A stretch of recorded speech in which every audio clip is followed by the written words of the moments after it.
Hello बच्चों, BPSC विद्यापीठ में आप सभी का स्वागत है। और विद्यापीठ आप सभी के समक्ष आज एक विश्व स्तरीय ज्वलंत मुद्दा बर्निंग टॉपिक को लेकर उपस्थित है, जिससे समस्त विश्व परेशान है और परेशानी के बढ़ने की संभावना प्रबल है।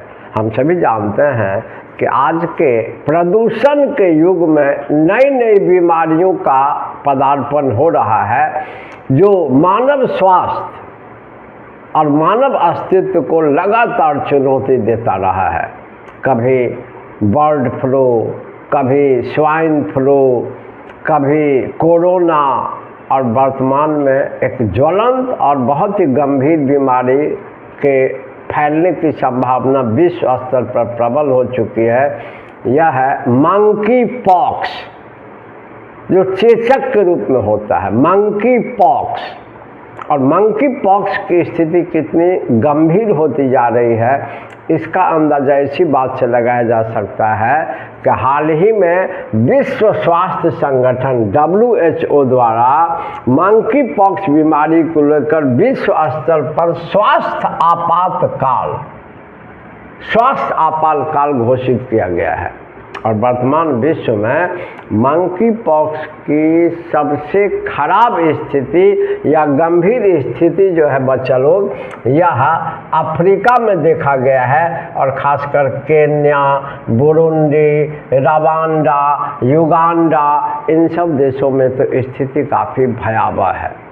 तो अफ्रीका, वैसे भी जनरली देखिएगा, अफ्रीका घना जंगल वाला देश है। वहाँ की वायु में आपको उमस भी बहुत ज़्यादा होता है, आर्द्रता होती है, गर्मी होती है। और ऐसा जो पर्यावरण है वो नए नए जीवाणु या विषाणु या रोगाणु की उत्पत्ति के लिए अनुकूल वातावरण प्रोवाइड कराते हैं। तो हम लोग बराबर देखते हैं, जैसे इबोला वायरस की बात करें, जैसे आपको एड्स की बात करें, मंकी पॉक्स की बात करें, इस सब की उत्पत्ति भी जनरली वहीं से होती है और वहीं से इसका संक्रमण फैलता भी है। लेकिन अब यह पूरे विश्व को अपने चपेट में धीरे धीरे ले रहा है। ये अलग बात है कि वर्तमान में अफ्रीका इससे सबसे ज़्यादा प्रभावित है। हालांकि एक बात और ध्यान में रखें कि अभी हाल ही में स्वीडन में भी एक मामला देखा गया संक्रमण का, जिससे यूरोप में चिंता की लहर दौड़ गई। खास करके इन सब देशों में इसलिए भी और चिंता की लहर दौड़ती है। एक तो क्लाइमेट है, दूसरी बात है कि यहाँ के लोगों का रहन सहन भी बहुत स्वास्थ्यकर नहीं होता, आचरण बहुत स्वास्थ्यकर नहीं होता है। तो ऐसे देशों में भय की संभावना ज़्यादा रहती है। तो हाल ही में स्वीडन में भी देखा गया है। अब एक शोध के अनुसार, जो इस बार शोध हुआ है, वैसे मंकी पॉक्स का मामला बहुत पुराना है, लेकिन हाल के दिनों में यह काफ़ी खतरनाक रूप ले रहा है। और हाल के दिनों में एक शोध में बताया गया है, एक जर्नल में, एक पत्रिका में, JAMA नामक पत्रिका में बताया गया है कि अभी जो मंकी पॉक्स आया है, इसका कारण मंकी पॉक्स वायरस का क्लैड 1B संस्करण जिम्मेदार है। क्योंकि अब एक वायरस का कई संस्करण, कई रूप आता रहता है और नए नए रूप में यह आते रहता है, संक्रमित करते रहता है। तो वर्तमान में जो मंकी पॉक्स फैल रहा है, उसके लिए वायरस का जो संस्करण, मंकी पॉक्स वायरस का जो संस्करण ज़्यादा जिम्मेदार माना गया है, वह है क्लैड 1B। जब हम लोग मेंस में या सबसे पहले बीपीएससी ऑब्जेक्टिव में या किसी भी एग्ज़ाम का ऑब्जेक्टिव में लिखेंगे, तो ये सब क्वेश्चंस प्राइमरीली पूछे जाते हैं। तो क्लैड 1B नामक जो संस्करण है मंकी पॉक्स वायरस का, वो इस बार के मंकी पॉक्स के फैलने के लिए ज़्यादा प्रबल माना जा रहा है। और WHO के अनुसार क्लैड 1 का पहला जो मामला था, यह 2023 में कांगो लोकतांत्रिक गणराज्य में देखा गया था। और 2024 में ये काफ़ी तेज़ी से फैल रहा है। लेकिन क्लैड 1B का पहला मामला 2023 में कांगो रिपब्लिक में देखा गया था, जो ऑब्जेक्टिव के व्यू से काफ़ी महत्वपूर्ण है। और इस बार यह भी देखा गया है, हालांकि जनरली ये यौन संपर्क से कम फैलता था, लेकिन जैसा कि हम लोगों ने कहा कि यूरोप के लोगों का या अन्य देश के लोगों में यौन आचरण बड़ा संयमित नहीं होता। और अभी रिसर्च में पता चला है, एक अध्ययन में पता चला है कि यह यौन संपर्क से ज़्यादा फैल रहा है। हालांकि अन्य कारण भी होते हैं इसके फैलने के, लेकिन इस बार जो यह फैल रहा है वह यौन संक्रमण से, यौन संपर्क से ज़्यादा फैल रहा है। और 2022 में के पहले यह बीमारी मुख्य रूप से अफ्रीका तक ही सीमित थी, लेकिन अब इसका प्रसार एशिया और यूरोप में भी हो चुका है। और दुखद है कि भारत में भी इसके मामले की संभावना प्रबल है। यही कारण है कि हाल ही के दिनों में सभी राज्यों में हॉस्पिटल में इस बीमारी के मरीज को सुरक्षित रखने या इसको निपटने के लिए व्यवस्था कर दी गई है। विशेष सीट या विशेष जगह की व्यवस्था कर दी गई, वार्ड की व्यवस्था कर दी गई है। और सबसे बड़ी बात है कि केंद्र सरकार द्वारा इस संदर्भ में एक विशेष दिशा निर्देश भी जारी किया गया है, अर्थात भारत में भी इसके संक्रमण की संभावना प्रबल है। और जब भारत जैसे गरीब राष्ट्र में इस प्रकार की बीमारियां फैलती हैं तो मास लेवल पर लोग मारे जाते हैं। कोरोना काल में भी देखा गया, हालांकि सरकार की सक्रियता से कोरोना को नियंत्रित करने में या इसके कुप्रभाव से बचने में बहुत हद तक सफलता मिली भारत को, फिर भी गरीब राष्ट्र है। और सुदूरवर्ती क्षेत्र में जब ये फैलता है तो बहुत सारे लोगों के एक साथ चपेट मारने की संभावना प्रबल होती है। और अभी जो क्लैड 1B संस्करण है मंकी पॉक्स वायरस का, उसके भारत में तेज़ी से फैलने की संभावना प्रबल है।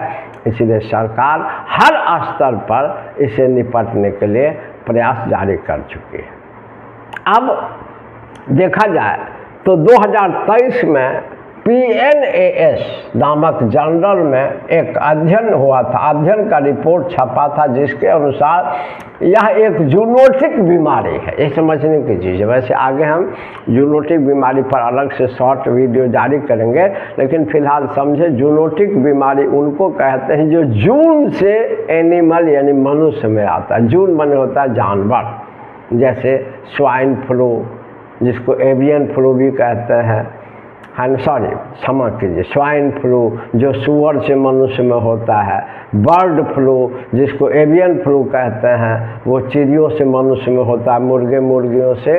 इसी तरह से मंकी पॉक्स मंकी से मनुष्य में होता है। तो जिस बीमारी का वायरस जानवर से मनुष्य में फैलता है उसे जूनोटिक बीमारी कहा जाता है। और मानव से मानव में इसका संक्रमण बहुत कम होता है, लेकिन बहुत कम।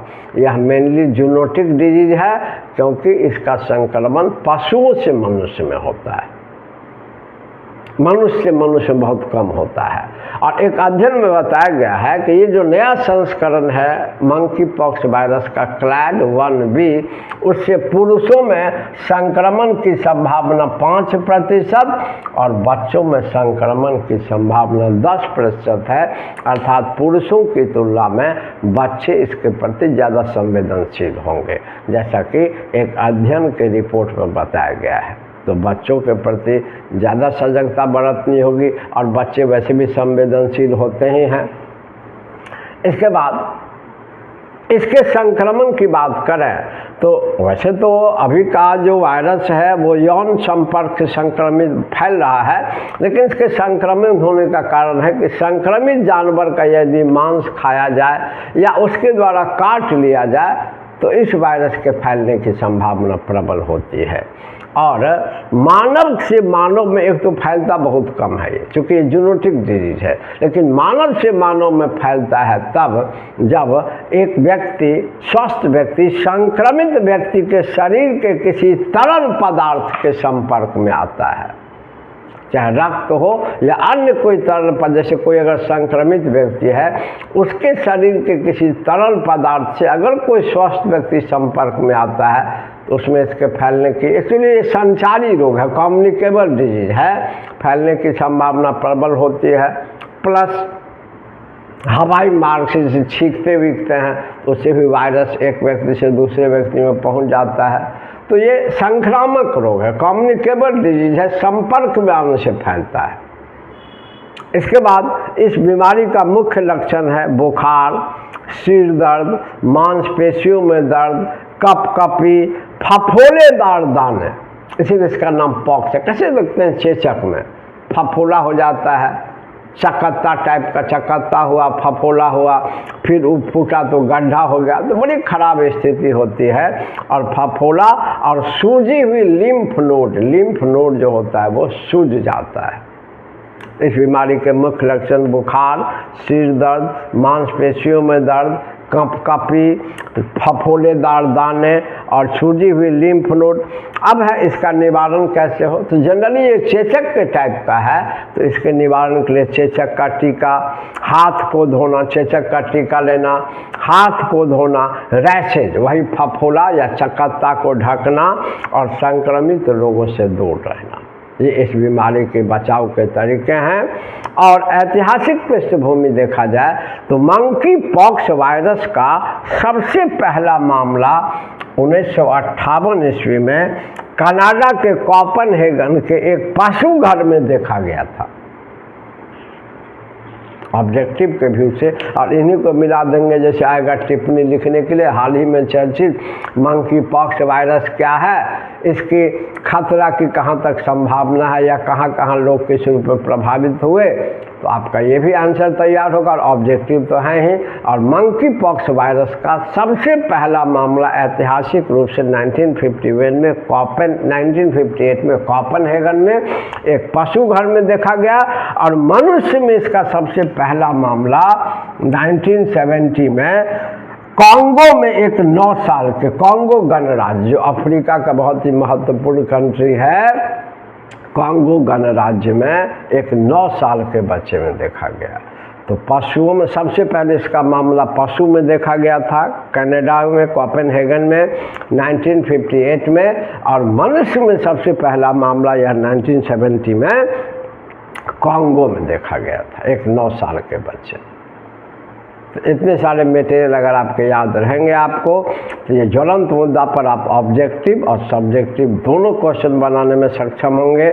और मेरा विश्वास है कि ये कंटेंट आपको अच्छा लगा होगा। और कंटेंट अगर अच्छा लगता हो तो आप चैनल को सब्सक्राइब जरूर करें, वीडियो को लाइक और शेयर जरूर करें। और पुनः इसी प्रकार की उपयोगी सामग्री को लेकर विद्यापीठ उपस्थित होगा पुनः। तब तक के लिए धन्यवाद।